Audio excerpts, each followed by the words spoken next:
The village of Mouk basked under the warm glow of the double suns of Juliero. Life here moved at a gentle pace, marked by the rhythm of farming, the chatter of the marketplace, and simple, everyday joys. Among the villagers lived a quiet man named Baxter Poor, solitary farmer. He was the kind of person you might see every day, but never truly notice it. Each morning, Bax would rise before the first rays of dawn touched the fields. His hands were calloused and blistered from years of hard toil, his face weathered by the relentless wind and sun. But beneath this rugged, humble exterior, Bax held a secret, a quiet hope that no one in the village knew. One morning, as he hoed the stubborn soil outside his small wooden shack, he paused, wiping a bead of sweat from his brow. He glanced toward the village road, his heart skipping a beat. "Today again, she won't even look my way," he murmured to himself, his voice barely a whisper. A gold-trimmed carriage was gliding past, and inside was Shirley, the daughter of the wealthiest man in all of Mouk. Shirley's long, beautiful hair fluttered in the breeze like a silken banner. She was elegant, proud, and admired by everyone.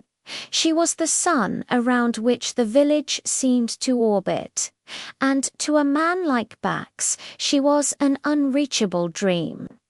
He watched until the carriage disappeared, a familiar ache settling in his chest. "She doesn't see you," a soft voice said from beside him. Bax turned, startled. It was Mira, Shirley's younger sister, standing there with a woven basket of fresh fruit, her eyes kind and observant. Bax let out a small, humorless laugh. "I don't blame her," he said quietly, his gaze dropping to his dirt-caked hands. "She sees a man with dirt under his nails and rags on his back. What else is there to see?" Mira smiled, a gentle, knowing smile that didn't mock his pain.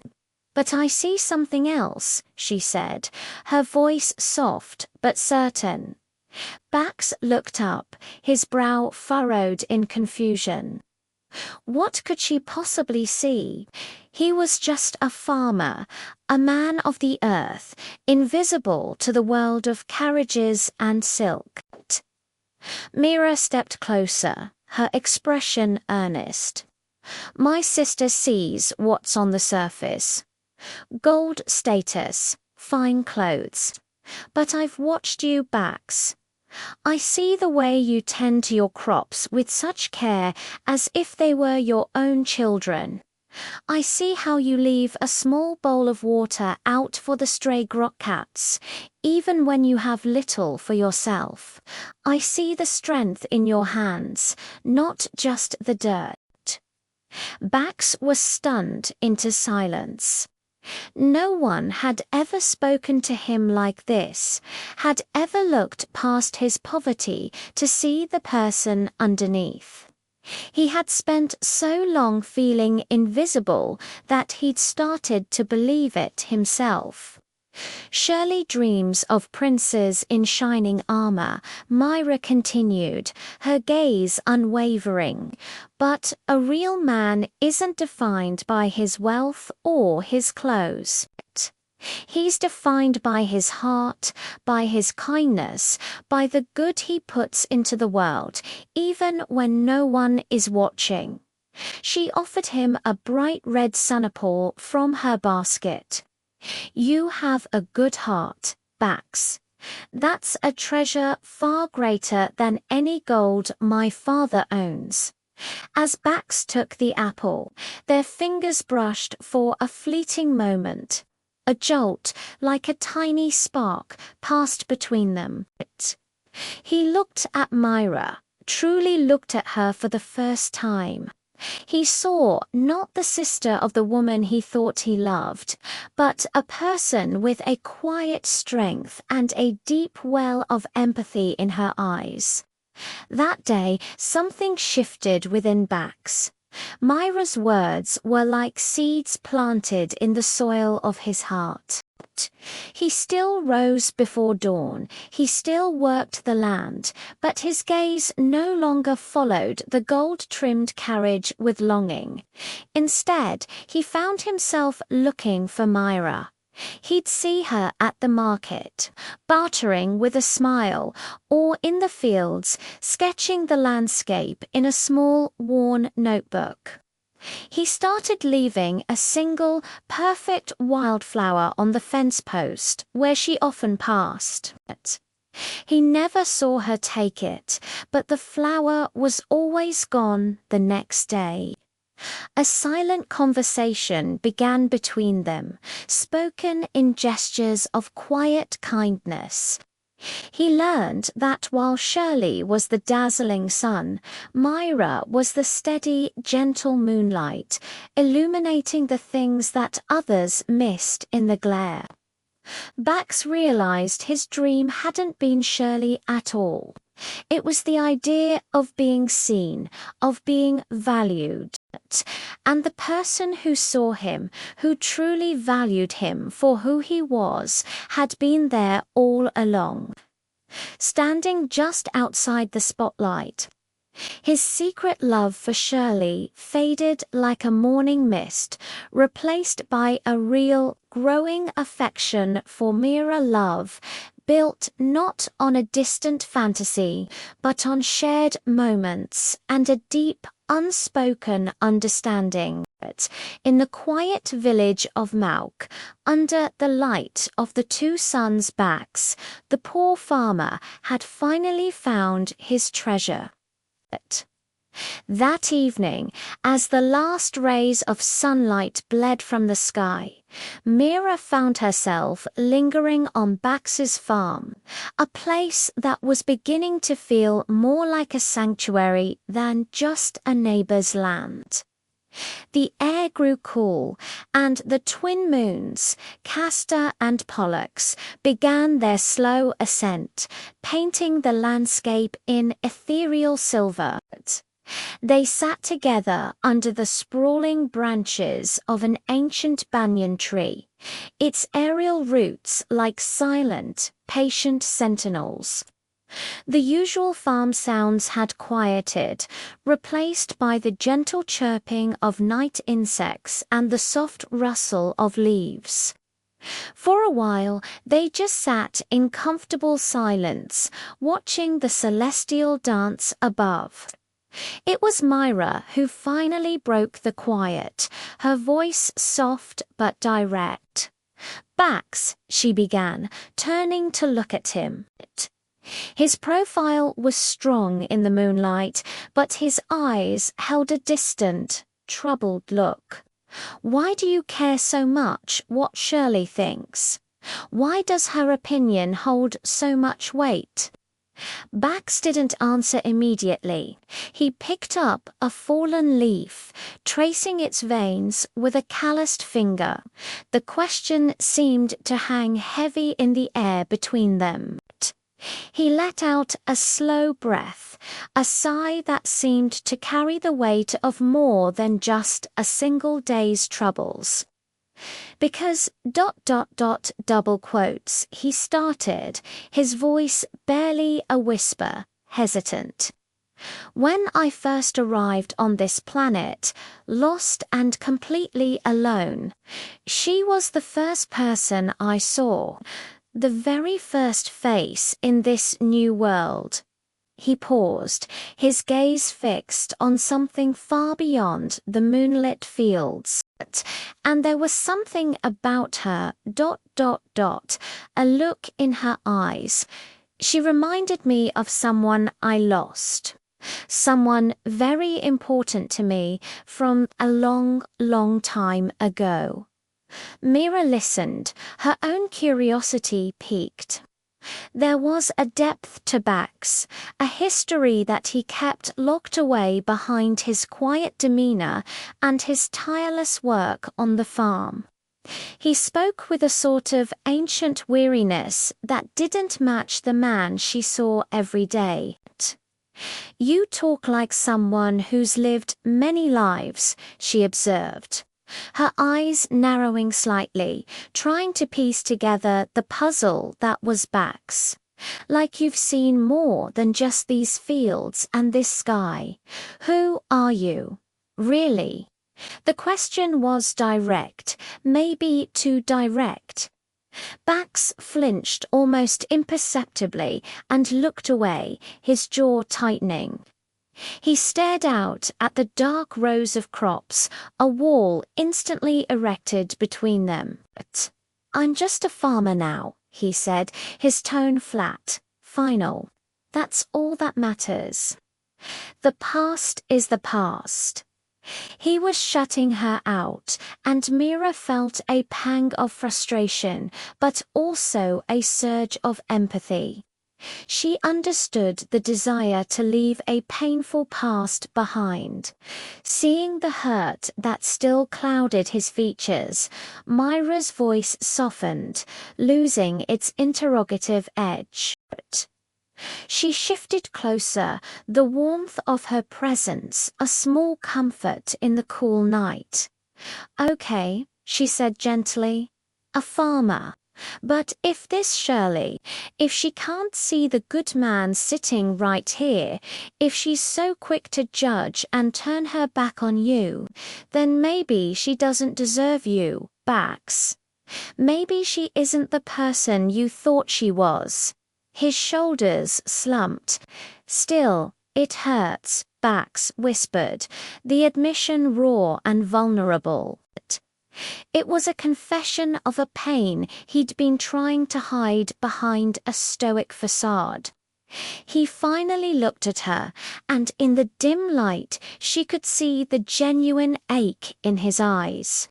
"I know," Mira replied, her voice a bomb. She understood that pain, the sting of rejection, the loneliness of being misunderstood. Instinctively, she reached out, her fingers gently brushing against his hand where it rested on the grass between them. The contact was brief, but it sent a spark through the quiet air. "But you're not alone," she said, her touch lingering just a moment longer, a silent promise. "You have me." Bax's gaze met hers, and for a long moment the world seemed to hold its breath. The banyan tree, the twin moons, the whispering fields, they were all just a backdrop to this single, fragile connection being forged in the darkness. He didn't pull his hand away. Instead, a small, sad smile touched his lips. "Mira, ... double quotes," he began, his voice thick with an emotion he couldn't name. "You don't have to say anything," she interrupted softly. "Just let someone else be strong for you for a change." She gave his hand a gentle squeeze before pulling back, giving him his space. The barrier he had put up seemed to crack, just a little. He took a deep breath, the tension in his shoulders easing. "I've been alone for so long," he admitted, his voice gaining a bit of its strength back. "I guess I forgot what it felt like. Not to be, well, get used to it," Mira said, a hint of her usual playful teasing returning. "I'm notoriously persistent, and my mother taught me to always check on my neighbors." A genuine smile finally broke through on Bax's face, reaching his eyes and making them shine in the moonlight. The heavy atmosphere lifted, replaced by something lighter, something hopeful. They sat there for another hour, talking about everything and nothing. They spoke of the crops, of the strange weather patterns, of the best way to fix a stubborn water pump. They talked about their dreams for the future, Mira's desire to see her art in a real gallery. Bax's simple wish for a peaceful, bountiful harvest. The past remained an uncharted territory, but for the first time, it didn't feel like a forbidden one. It felt like a land they might one day explore together. As the moons climbed higher, casting long shadows across the farm, Mira knew it was time to leave. "I should get going," she said, rising to her feet and brushing the grass from her clothes. Bax stood up with her. "Thank you, Mira," he said, his voice sincere. "For ... staying. Any time, farmer," she replied with a warm smile. As she turned to walk back towards her own property, a sense of peace settled over her. She didn't know who Bax really was or what secrets he carried from his past lives. But in that moment, under the watchful eyes of the twin moons, she knew one thing for certain. She was glad he had crash-landed on this planet, in this life, right next to her. And she had a feeling this was just the beginning of their story. Weeks melted into a comfortable rhythm. For Bax, the quiet solitude of his days was now punctuated by Mira's increasingly frequent visits. The initial awkwardness had long since evaporated, replaced by an easy companionship. They found a shared language in laughter, in long conversations that stretched into the twilight hours. They talked about everything and nothing, from the constellations that painted the night sky above, the cabin, to the simple joys of a shared, quiet dinner. The ghost of Shirley, once a palpable presence between them, began to feel more like a gentle memory, a shared history rather than a barrier. With each visit, Bax saw more of Mira, not just Shirley's sister, but a woman with a quick wit, a kind heart, and a way of looking at the world that fascinated him. She saw the quiet strength in him, the deep well of kindness he tried so hard to hide behind a guarded exterior. The air between them began to crackle with an unspoken energy, a tension that was both thrilling and terrifying. They were two people who had been defined by loss, now finding a new definition in each other. One particular night, the universe seemed to put on a show just for them.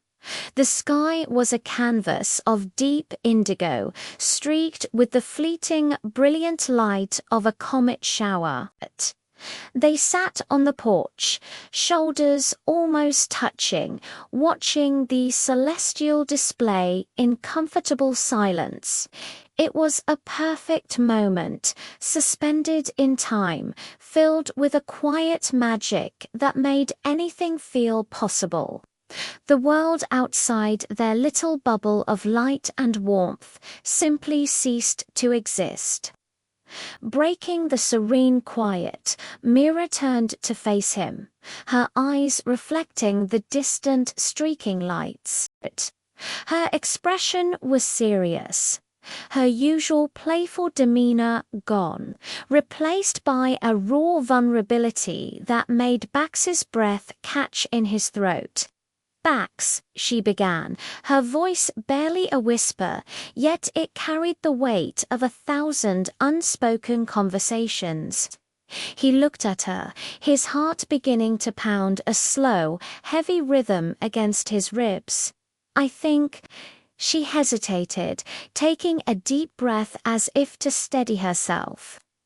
I think I've fallen in love with you, Bax. The words hung in the cool night air, as bright and sudden as the comets overhead. They landed in the quiet space between them, and for a moment the only sound was the chirping of crickets and the frantic beating of his own heart. Time seemed to stop. Bax's eyes widened in disbelief. He stared at her, searching her face for any sign that this was a joke, a dream, but all he saw was sincerity, a deep and terrifying honesty. "Mira," he managed to say, his voice raspy. Her name was a question, a plea, a protest, all at once.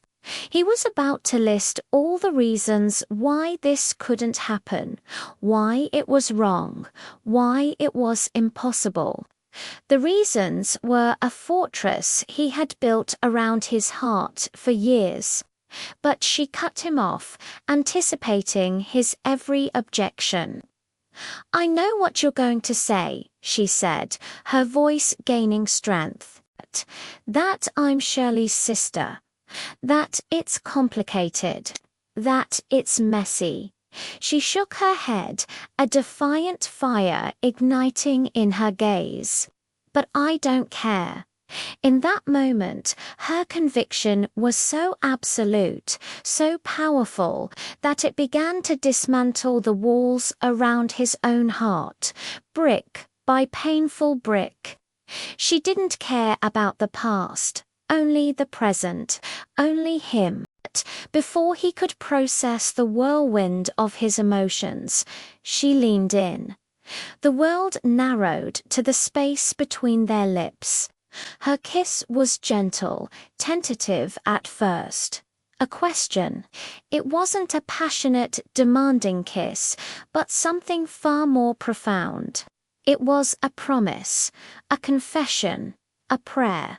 For a moment that stretched into an eternity, Bax allowed himself to forget everything. He forgot the pain, the guilt, the past. There was only Mira. He responded, letting his own guarded heart answer her unspoken question. It was a moment of pure, unadulterated connection. But just as quickly as it began, it ended. Mira pulled back, a flicker of anxiety clouding her features. The reality of their situation came rushing back in, cold and sobering. The magic of the moment was pierced by the sharp point of consequence. She looked around, as if worried someone might have seen them in their secluded corner of the world. The world they had to return to was not as simple as this porch, under this sky, but, she whispered, the single word heavy with complications. "We have to keep this a secret." Her eyes pleaded with him to understand. For now, the phrase "for now" hung between them, a fragile thread of hope for a future that was anything but certain. A future where their love didn't have to be a secret. The implications were staggering. Hiding from her family, from the memory of her sister, from the judgment of the world. It was a heavy burden to place on a love that was just beginning to breathe.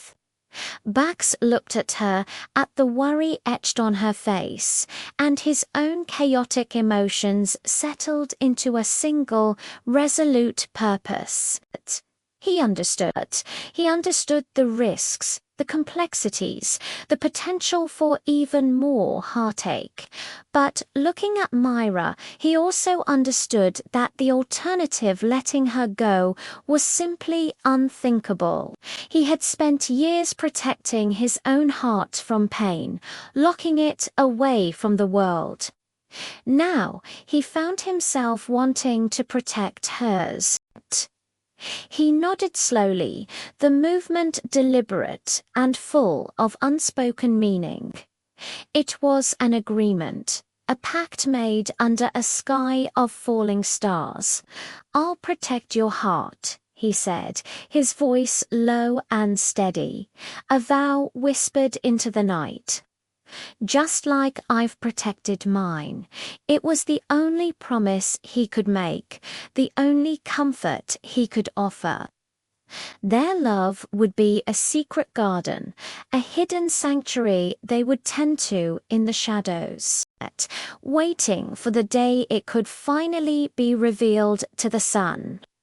The journey ahead would be fraught with danger, but for the first time in a very long time, Bax didn't feel like he was walking it alone. Then, one fateful morning, everything changed. The sky, once a brilliant blue, turned an unnerving, inky black. A low vibrating hum filled the air, a sound that seemed to crawl under your skin and settle deep in your bones. People stopped what they were doing, their faces turning upward. A mixture of confusion and raw fear etched into their expressions. Out of the swirling darkness, massive, monstrous ships emerged, breaking through the clouds like titans from a nightmare. These were Vorgue war cruisers, their hulking forms pulsating with an angry red lightning that crackled across their dark hulls. Panic erupted. Screams tore through the once peaceful air of Mouk, a symphony of terror that echoed across the rolling hills. Homes, once filled with warmth and laughter, were engulfed in flames, their wooden frames collapsing into glowing embers. Villagers fled in every direction, their faces streaked with soot and tears, their only thought to escape the unfolding horror. The brave village guards, sworn to protect their home, charged forward with what little they had. It was a futile gesture. They were obliterated in seconds, swept away by blasts of crimson energy that left nothing but scorched earth behind. Through the chaos, Mira ran, her heart hammered against her ribs, her lungs burned, but she didn't stop. She had to get to Bax. She dodged falling debris and scrambled over the rubble of what was once the market square, her eyes fixed on the path toward his farm. When she finally burst through the splintered gate, she found him. But he wasn't running. He wasn't hiding.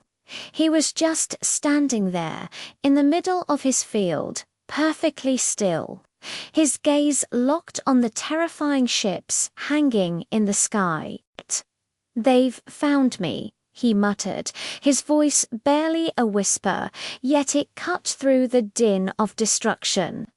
It was a statement of grim resignation, of a nightmare he thought he'd outrun, finally catching up. "Who?" Mira gasped, her breath catching in her throat as she reached his side. "Bax, who are they?" "The Vorgues," he said, the name tasting like ash in his mouth. "The Vorgues of Tracunor. They destroyed my home.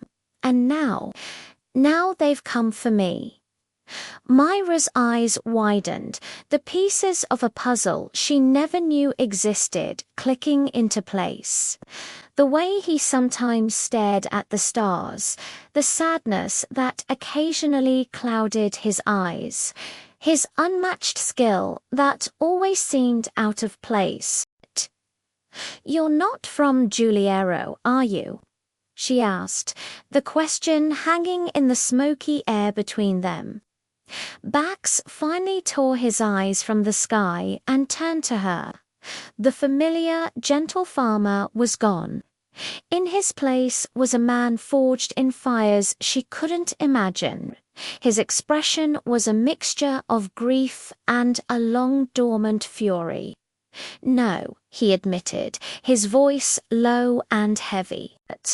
"I was once a commander of the Xylander resistance. I'm from a planet called Gorelux." He took a shaky breath, the memories flooding back. The Vorgues invaded. They killed everything. Everyone. I was one of the few who escaped. I came here to this quiet corner of the galaxy, and I vowed I would never fight again. Mira looked from his haunted face to the burning village behind her. She saw the fear in the eyes of her friends and neighbors as they fled for their lives. This wasn't just about his past anymore. It was about their future. "But Bax," she pleaded, her voice cracking with desperation, "look around you. Juliero needs you. We need you." He looked at his hands, calloused from years of farming, and slowly clenched them into fists. His breathing grew heavy, a storm of conflict raging within him. He had run from this fight once, had built a new life on the promise of peace, but the war had followed him. The screams of his new home were a chilling echo of the screams from his old one. He couldn't hide in the shadows any longer. The farmer had to die so the commander could live.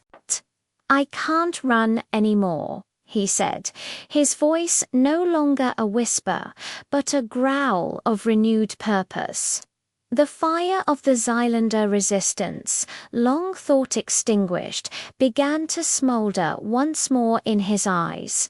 The Vorgues had made a grave mistake. They hadn't just found a refugee, they had reawakened a legend. The night wasn't just dark. It was alive with a terrifying scream. The wind howled through our little village, not with the familiar chill of winter, but with the hot, acrid breath of fire. Flames licked at the thatched roofs of our homes, painting the sky in horrifying shades of orange and red. We were huddled together, a small knot of terrified villagers, watching our world burn, and then, through the smoke and chaos, a figure emerged. It was Bax. We all knew Bax. He was the quiet stranger who'd arrived a season ago, the one who kept to himself, mending fences and helping with the harvest, his eyes always holding a distant sorrow. He was just a man. Or so we thought. He walked calmly into the center of the clearing, the inferno raging around him, and a collective gasp rippled through us. His body began to shimmer, an impossible, beautiful light show against the backdrop of destruction. The human skin we knew, the familiar face, it all just vanished. It dissolved in waves of brilliant, pulsing light. What stood in his place was something from a legend, a myth whispered by the elders. He was taller, much taller, encased in sleek, interlocking armor that seemed to hum with its own life. The armor wasn't metal, not as we knew it. It glowed with a soft, ethereal blue energy that pulsed with every beat of a heart we couldn't see. From the edge of the woods, where she'd been helping the children find shelter, Shirley stared, her face a mask of disbelief and awe. I heard her whisper, the words barely carried on the wind, a question that was on all of our minds. Who is he? As if in answer, his voice boomed, not with the gentle tone we knew, but with the resonance of rolling thunder that shook the very ground beneath our feet. "I am Commander Bax of Gorolox," the voice echoed, filled with an ancient authority and power we couldn't comprehend, "and I will protect this world." The declaration hung in the air, a promise against the symphony of destruction. And then, with a sound like tearing reality, he shot into the sky. He wasn't just flying, he was a living star, a blue comet ascending to meet the dark, ominous shapes that blotted out the real stars above. Those shapes, they were ships. Monstrous, insect-like vessels that had descended upon us without warning, spitting fire and ruin. But now they had a challenger. Beams of pure, concentrated energy erupted from Bax's arms, lancing through the night. Each beam struck with perfect, devastating accuracy. One ship, then another, and another exploded into silent blossoms of fire in the high atmosphere. They never stood a chance. As the alien fleet faltered, Bax didn't stop. He spread his arms wide, and a dome of shimmering, translucent light descended over our village. It was a field, the enemy's returning fire, which had been turning our homes to ash, now splashed harmlessly against this impossible shield. The explosions became muted thuds against the barrier. The deadly rain of energy reduced to a harmless light show. We were safe. For the first time since the attack began, we could breathe. We watched from the safety of our glowing cocoon, our necks craned towards the heavens, witnessing a battle of gods. Bax was a whirlwind of light and power, a lone defender against an armada. He moved with a grace that defied his armored form, weaving between enemy craft, dismantling them with methodical, focused rage. The sky became his battlefield, and he was its undisputed master. The tide had turned. Hope, a feeling we thought had been burned away with our homes, began to flicker back to life in our hearts. But just as the last of the smaller ships were being obliterated, a silence fell, a heavy, dreadful quiet that was somehow more terrifying than the noise of battle. All eyes, including Bax's, turned to a single point in the sky. Hovering above the smouldering fields, eclipsing the moon, was a new shape. It was massive, a dark, jagged silhouette that seemed to drink the light around it. The flagship, and, from it, a single figure descended, landing softly on the scorched earth. This newcomer was clad in armor too, but his was a stark contrast to Bax's noble blue. It was the color of obsidian, sharp and cruel, radiating a palpable aura of malice. A sneering, metallic voice echoed from the figure's helmet, a voice that dripped with ancient hatred. "Well, well," the voice mocked, a sound like grinding stone.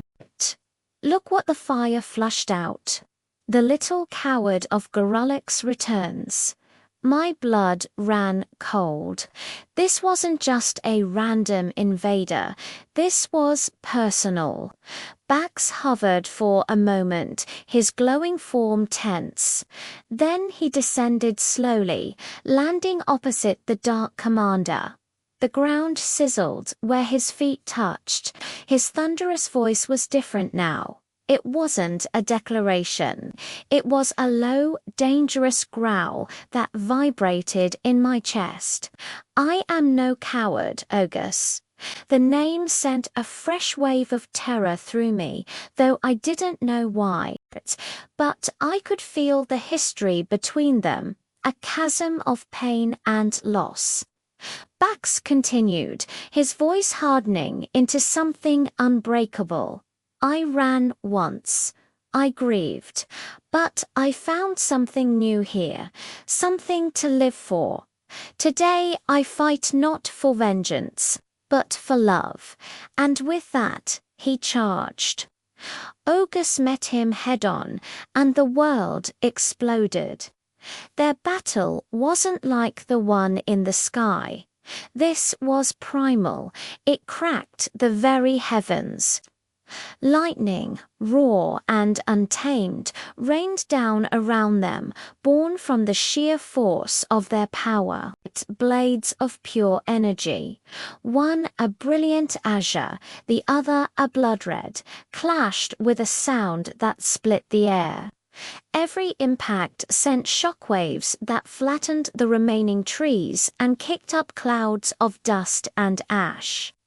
It was a duel of titans, a dance of destruction and defiance. We could only watch, breathless, as Bax fought with a ferocity that bordered on desperation. He was parrying, striking, moving with a speed that my eyes could barely follow.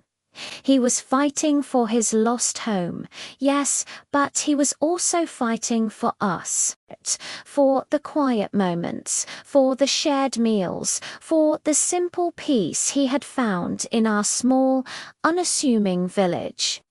He was fighting for Shirley.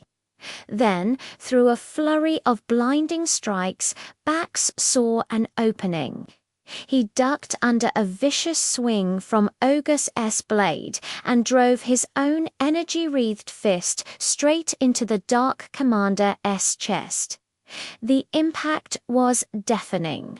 A wave of blue light erupted from the point of contact, engulfing Ogus. The Dark Commander staggered back, his obsidian armor cracking spiderwebs of blue energy spreading across its surface. Ogus let out a final, enraged roar that was cut short as his form disintegrated into particles of dark dust. Above, his monstrous flagship shuddered.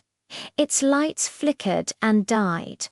With a groan of tortured metal, the giant ship began to crumble, breaking apart and falling from the sky in a rain of burning debris, all of it burning out long before it reached the ground. In the sudden ringing silence, only one figure remained standing. Bax stood alone in the center of the devastation, his blue armor dimming slightly, his body heaving with exhaustion.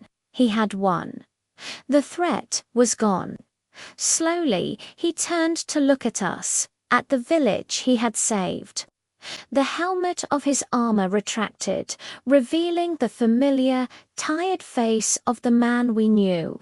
His eyes, no longer filled with just sorrow, now held a fierce, protective light.